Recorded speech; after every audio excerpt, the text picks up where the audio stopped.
Jilipe kwanza. Hiki kitabu kinasema kwamba 10% ya mapato yako ni ya kwako ya kuweka. Unatakiwa ujilipe kwanza. Hello, habari. Mimi naitwa Heaven Msali. Karibu kwenye channel yangu ya YouTube. Kwenye channel hii tunaongelea mambo mbalimbali ya fedha, kuwekeza, kuweka akiba. Kwa kama hivi ni vitu ambavyo vinakufurahisha ama ungependa kujifunza zaidi, karibu ili tuendelee kujifunza pamoja. Leo nataka tuongelee kitabu ambacho kimebadilisha maisha yangu ya kifedha. Karibu. Kitabu kilichobadilisha maisha yangu ya kifedha kinaitwa The Richest Man in Babylon. Nitaweka picha hicho kitabu hapa. Nilikisoma miaka kadhaa iliyopita na kilibadilisha mtazamo wangu wa fedha, wa kuwekeza, wa kuweka akiba. Kwa hiyo nataka tuongelee vitu 10 nilivyojifunza kutoka kwenye hichi kitabu cha The Richest Man in Babylon. Karibu. Somo la kwanza nilichojifunza kwenye hichi kitabu ni kwamba jilipe kwanza. Hiki kitabu kinasema kwamba 10% ya mapato yako ni ya kwako ya kuweka. Unatakiwa ujilipe kwanza. Na tunapoongelea kujilipa kwanza tunasemaje? Hapa tunamaanisha kwamba unachukua ile hela unaweka pembeni, hauitumii. Watu wengi sana labda wanalipa mshahara, wanapokea labda faida yao, kitu cha kwanza ambacho wanafanya ni kwamba wanaanza kulipa watu wengine. Labda kuna hizi bili za kulipa, kuna huyu mtu anakudai, kuna hivi vitu vya kufanya. Unaanza kufanya hivyo vitu vyote kabla ya kujilipa kwanza. Kwenye hiki kitabu tunasisitiza kwamba lazima ujilipe kwanza. 10% ya mapato yako yote ni ya kwako wewe kuweka kwa ajili ya maisha ya baadaye. Ni ya kwako wewe kwa ajili ya kuwekeza. Ni ya kwako wewe kutumia kwa vile vitu ambavyo vitakusaidia wewe kuongeza mapato yako. Kwa hapa tunamaanisha nini? Kila ukipokea hela, kila ukipokea mshahara, kila ukipokea mapato yote, toa 10% iweke pembeni. Hiyo nyingine unaweza ukaitumia kama ni kulipa ada, kulipa kodi, kulipa nini. Hiyo nyingine unaweza ukatumia, lakini ile 10% iweke pembeni, iwekeze, weka kwenye akiba. Hii itakusaidia hapo mbeleni. Somo la pili nililojifunza kutoka kwenye hichi kitabu ni kwamba ishi chini ya kipato chako. Wewe unapokea milioni 1, ishi chini ya hapo. Labda tumia 900,000 kwa ajili ya maisha yako ya kila siku. Unapokea milioni 5, ishi chini ya hapo. Labda utumie milioni 4.5, milioni 4, lakini usiishi maisha ambayo ni juu ya kipato chako. Najua sasa hivi kwenye ulimwengu wa teknolojia, kwenye ulimwengu wa social media, kwenye ulimwengu wa utandawazi, ni rahisi sana mtu kutaka kuishi juu ya maisha yako. Unaona kwa sababu marafiki zako wanafanya hivi na unataka kufanya hivi. Kwa sababu marafiki zako wanaenda kwenye holidays, wanasafiri na unataka kufanya hivyo. Lakini labda kwa sasa hivi hauwezi. Kwa hiyo ni vizuri zaidi kuishi chini ya kipato chako wakati unaendelea kupanga ni namna gani utaweza kuanza kufanya vile vitu ambavyo kwa sasa hivi uweze kufanya. Unaanza kupanga tu taratibu kwamba labda mimi nataka kusafiri, labda ninaweka kiasi fulani ili iniwezeshe kusafiri, lakini kwa sasa hivi ishi chini ya kipato chako. Somo la tatu ambalo tunajifunza kwenye hicho kitabu ni kwamba hela yako kufanyia kazi. Kumbuka kwenye somo la kwanza tulisema kwamba 10% ya kila unachopata ni yako wewe mwenyewe, ujilipe kwanza. Hii hela unavyoweka pembeni inatakiwa kufanyia kazi.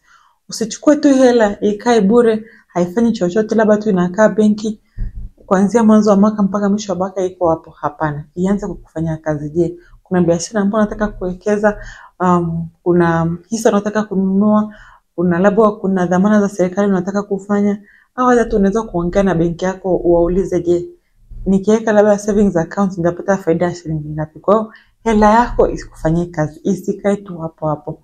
Hela ikikaa hapo hapo labda kwenye account ya benki au umeficha sio nyumbani, kama kuanzia Januari mpaka Disemba imekaa tu hapo hapo, kwanza imepungua thamani, vitu vinazidi kuongezeka bei. Kwa hiyo ile hela yako kama ilikuwa ni 100,000 mwanzo wa mwaka, sio sana 100,000 mwisho wa mwaka, kwa sababu inanunua vitu vichache. Kwa hiyo mara zote tuanze kuwaza, je, hii hela ambayo tunaweka pembeni itatufanyaje kazi? Tuifanye nini hii hela ili iweze kutufanyia kazi, ili iweze kaongezeka? Somo la 4 ambalo nimejifunza kwenye hicho kitabu ni kwamba tayarisha maisha yako baadaye. Anza kufikiria, je, nikistaafu itakuwaje? Nitakuwa napata wapi hela? Maisha yangu yatakuwaje? Yataendeshwaje? Kwa hiyo anza kutafakari kwamba nitafanyaje wakati nastaafu. Sasa hivi sisi ni vijana, tuna nguvu, labda tunafanya kazi, tuna biashara, tuna hela tunapokea. Ndio ni vizuri zaidi kuenjoy maisha yako sasa hivi, lakini lazima uanze kuwaza, je, huko mbeleni itakuwaje? Je, nianze kufanya nini? Nifanye uwekezaji gani ili wakati pale ambapo sina nguvu, labda nina magonjwa, kuna hela ambayo inaweza ikaingia ili niweze nikamudu haya maisha yangu. Kwa hiyo lazima uanze kutafakari. Leo una miaka 20, una miaka 30, ndio na hela, una nguvu, unafanya kazi. Lakini ikifika miaka 60, miaka 70, miaka 80, nitakuwa ninapata wapi hela? Kwa hiyo ni vizuri kuanza kuwaza kwamba je, nifanye nini, nifanye uwekezaji gani ili nikiwa mzee, ili nikiwa mkubwa iweze kunisaidia kwenye maisha yangu. Somo la tano ambalo tunajifunza kwenye hiki kitabu ni kwamba angalia mali zako zisipotee. Unafanya uwekezaji lakini uwe makini kwamba hela yako umetafuta kwa juhudi isipotee. Kumbuka mwanzoni tulisema kwamba 10% ya kile unachopata ni ya kwako wewe mwenyewe kuweka. Eka 10% ya mapato yako yote.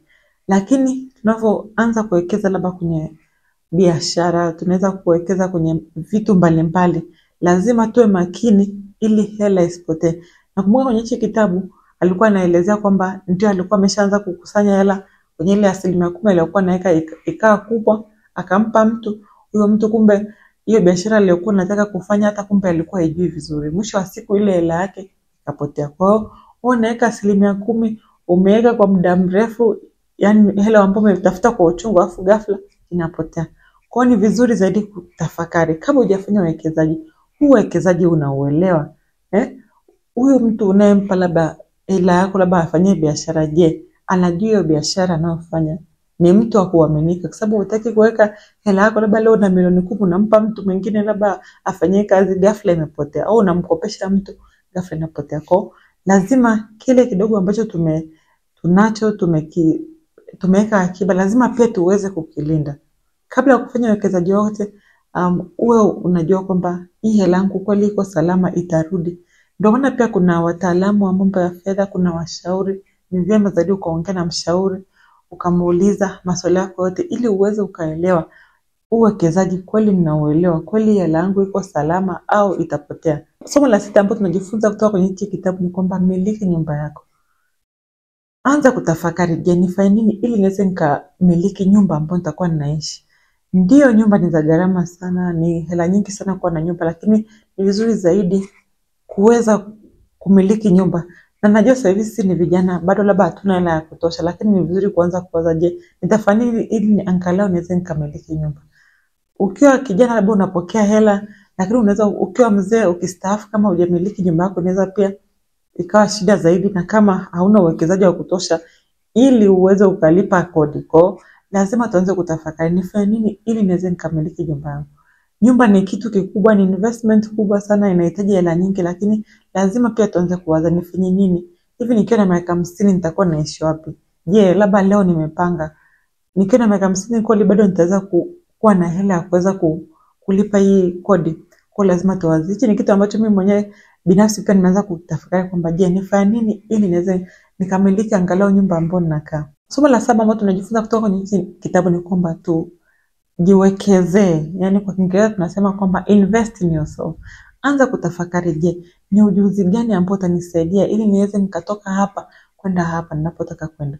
Je, ni elimu gani hii ambayo ninahitaji? Ni kozi gani hii ambayo nifanye ili niweze nikaongeza hata hela au mapato yangu? Ni vizuri zaidi kuanza kuwaza, je, ni nini hichi ambacho nataka niwe nimefika baada ya miaka 4, 5, 10? Na nifanye nini? Ni kozi gani hizi ambazo lazima nizisome niwe na ujuzi ili niweze nikafika hapo? Hii ni vizuri zaidi na ni muhimu sana kwa sababu ulimwengu wa sasa unazidi kubadilika. Unachojua leo sio kile ambacho kitakuwa kinahitajika baada ya miaka 5 au 10. Siku hizi kuna vitu vingi, kuna AI, yani kila siku watu hapa wanatoka chuo wanakuwa na degree zingine zamani tulikuwa tunajua ni za umuhimu, siku hizi sio za umuhimu. Kwa lazima uanze kutafakari, je, nifanye nini ili ni invest in myself, kwamba nijiwekeze. Na hii ni vizuri sana kwa sababu utakuta kwamba mtu ambao huwa anawekeza, anafanya hizi kozi, anachukua elimu mbalimbali, hata mapato yake yanaendelea kuongezeka kwa sababu anazidi kujifunza vitu mbalimbali. Somo la 8 tunalojifunza kutoka kwenye hiki kitabu ni kwamba maisha yako ya kifedha ni jukumu lako. Usitegemee watu wengine. Mara nyingi sana hata kwa sisi wanawake, mara nyingi sana tunakuwa tunakaa tunawaza kwamba labda huyu mtu ndo anatakiwa kufanya haya maamuzi ya kifedha, labda mume wangu anatakiwa kufanya haya maamuzi ya kifedha. Lakini hii sio kweli sana. Kwa sababu siku kitu kikitokea, wewe mwenyewe utabaki hapo unajielewa mko. Ni vizuri zaidi kukaa kutafakari kwamba haya maisha yangu ya kifedha ni jukumu langu. Hamna mtu atakuja kunisaidia. Yani kitu chote kikitokea wewe ndio utakuwa tu unajilaumu. Kwa hiyo lazima uanze kutafakari, je, hivi maisha ninayoishi yatanipeleka pale ninapotaka kwenda? Kama sio, utafanya nini? Je, kuna kozi zaidi ambazo lazima ufanye? Kuna elimu ambayo unatakiwa kufanya? Labda kuna degree ambayo unatakiwa kufanya? Kwa lazima tuweze kutafakari kwamba maisha yetu ya kifedha ni jukumu letu. Yaani kwa Kiingereza tunasema take responsibility for your own financial life. Maisha yako ni yako wewe mwenyewe. Yasipofanikiwa ni wewe mwenyewe utabaki hapo unajilaumu. Kwa lazima tu take responsibility kwamba tuchukue jukumu la kujielimisha kuhusu kifedha. Kama uelewe kitu, kuna wataalamu, kuna YouTube, kuna vitu mbalimbali ambazo unaweza ukafanya ili ujue ile elimu, ili upate ile elimu, ili uanze kuelewa kuhusu kuwekeza. Kwa tuchukue jukumu la maisha yetu ya kifedha. Somo la 9 tunalojifunza kutoka kwenye hiki kitabu ni kwamba ongeza ujuzi wako wa kupata hela. Ongeza ujuzi wako ili mapato yako yaweze kuongezeka. Ni vizuri zaidi kuanza kuwaza. Ni vizuri zaidi kukaa chini na kutafakari, je, ili mimi mapato yangu ongezeke nifanye nini? Kuna kozi ambayo nataka kufanya. Kuna watu wengi sana hata ukiangalia unakuta labda mtu alikuwa na kazi nzuri, alikuwa analipwa vizuri, lakini akakaa hapo hachukui kozi zaidi, hajiongezei maarifa. Unakuta watu wengine wanakuja wanaanza kuchukua hizo kozi, wanakuwa vizuri zaidi na wanaanza kulipwa zaidi. Kwa lazima ukae chini na kutafakari, hivi ni nini ambacho itanisaidia mimi ili niweze kaongeze mapato yangu? Natakiwa nifungue biashara, natakiwa nichukue kozi nyingine, natakiwa nitafute kazi nyingine, labda hapa nilipe hela. Kwa lazima tuanze kutafakari, je, ni namna gani hii ambayo tunaweza tukaongeza ujuzi wetu, tukaongeza maarifa yetu ili hata mapato yetu yazidi kuongezeka. Na somo la 10 nililojifunza kutoka kwenye hiki kitabu ni kwamba omba ushauri. Tafuta watu ambao wana elimu zaidi, tafuta watu ambao hiyo ni fani yao. Kama ni kuwekeza, omba ushauri kutoka kwa watu wengine. Usikae tu hapo, labda haujui kuhusu hisa, basi umekaa tu hapo unalalamika mimi sijui kuwekeza. Tafuta watu ambao wanajua kuwekeza.